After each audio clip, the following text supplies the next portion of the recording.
makin tua dan lama, namun roh dan jiwa makin kokoh dan teguh. Ayo mari melanjutkan pelayananmu, jangan diam, tetaplah berteguh. Dalam kasih Kristus kita kan dikuatkan, meneruskan panggilan melayani. Janganlah redup gairah dan semangatmu, haruslah tetap tekadmu bernyala-nyala. Janganlah kendor meski lanjut umurmu, marilah bersama terus melangkah ke depan. Ayo mari melanjutkan pelayananmu, jangan diam, tetaplah berteguh. Dalam kasih Kristus kita kan dikuatkan, meneruskan panggilan melayani.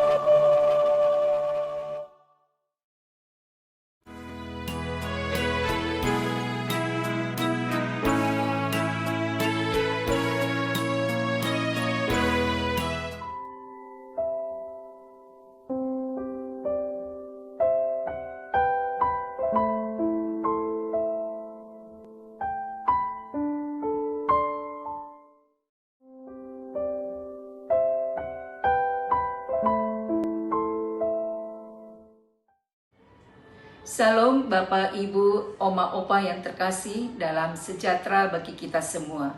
Kita bertemu kembali hari ini, Selasa malam 25 Agustus 2026. Dalam program saya dan PKLU GPIB membaca Alkitab bersama.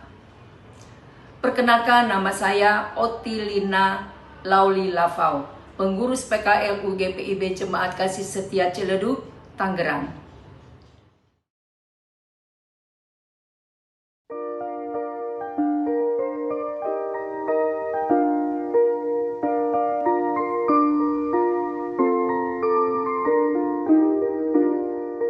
Kita menaburkan biji kebenaran pada pagi hari, siang dan petang.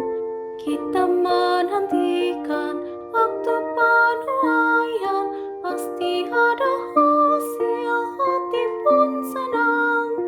Mari kumpulkan, pasti ada hasil, hati pun senang. Mari kumpulkan, pasti ada hasil, hati pun senang.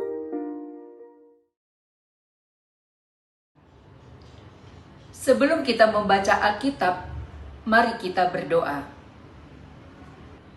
Terima kasih Tuhan atas hari ini. Kami bersyukur karena kasih-Mu, kami masih diberi kesempatan untuk membaca renungan bersama. Amin.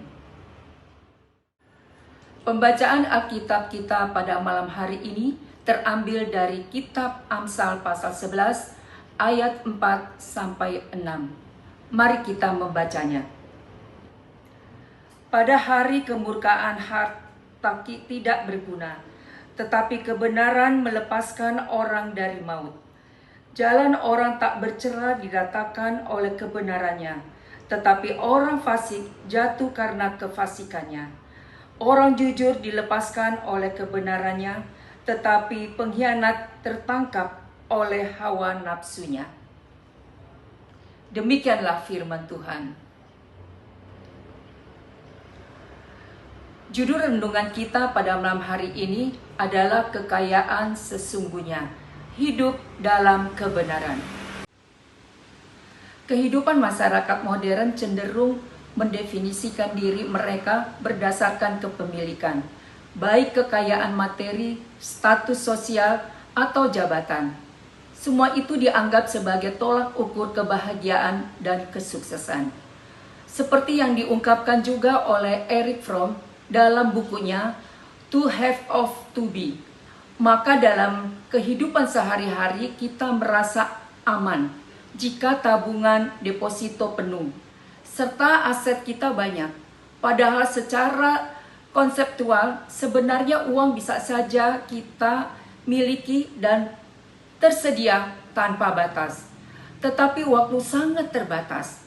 Jika tidak dimanfaatkan dengan baik, waktu bisa berlalu dan tidak bisa diputar kembali. Maka pengelolaan waktu adalah bentuk pengelolaan hidup. Sementara uang hanyalah alat yang bergerak di dalamnya. Amsal 11 ayat 4-6 mengingatkan bahwa ada masanya dalam hidup, di mana uang tidak lagi memiliki nilai tukar. Dan hanya satu hal yang bisa menyelamatkan kita saat menghadapi masa penghakiman, yaitu kebenaran. Perlu disadari yang dilepaskan kita dari maut bukan seberapa banyak yang kita miliki, melainkan seberapa benar hidup kita di hadapan Tuhan. Kebenaran adalah satu-satunya mata uang yang berlaku di kekekalan. Orang yang hidup dalam kebenaran tidak perlu pusing mengingat kebohongan mana yang harus ia tutupi. Kebenaran meratakan jalan, sementara orang yang fasik adalah tawanan dari nafsu mereka sendiri atau serakah, ambisi buta, ketidakjujuran yang bisa membinasakan. Melalui nas firman Tuhan ini kita diajak untuk memeriksa otoritas hidup kita. Sudahkah nyata berkenan dengan karakter yang benar di hadapan Tuhan? Atau membiarkan diri kita menjadi tawanan oleh hawa nafsu sendiri yang dapat membawa kebinasaan? Mari membangun kehidupan dengan fondasi kokoh di atas kebenaran Kristus, untuk hidup dalam ketulusan dan kejujuran sehingga kita siap menghadapi penghakimannya. Bapak Ibu semua, demikianlah renungan kita pada malam hari ini. Mari kita sambut dengan memuji Tuhan.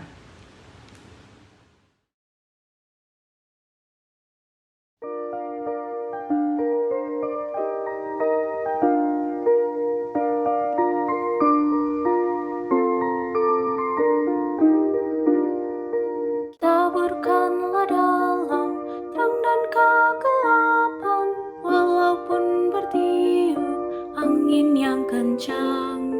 Kerja dan usaha akan digenapkan, pasti ada hasil, hati pun senang. Mari kumpulkan,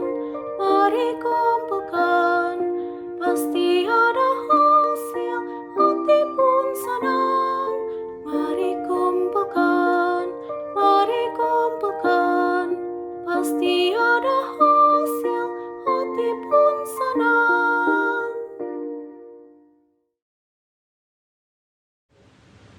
Bapak, Ibu, Oma, Opa yang terkasih, menutup renungan kali ini, mari kita berdoa.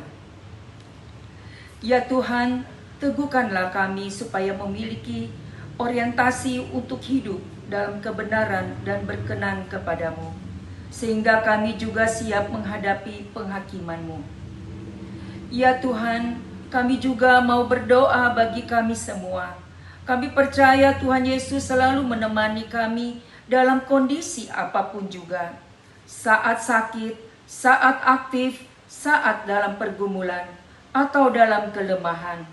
Mampukanlah kami ingat untuk tetap bersukacita senantiasa di dalam Tuhan. Kami mohon, sembuhkanlah kami yang sakit. Tuhan Yesus yang Maha Kasih, sebentar lagi kami akan mengadakan hari ulang tahun ke-16 PKL GPIB. Terima kasih atas panitia yang sudah berjerih lelah merencanakan untuk kepentingan kami. Kiranya ibadah syukur dan perayaannya nanti boleh berjalan dengan lancar seturut kehendak Tuhan. Terima kasih Tuhan Yesus. Kami mohon, dengarkanlah doa kami. Amin. Demikianlah renungan kita pada malam hari ini. Selamat beristirahat semuanya.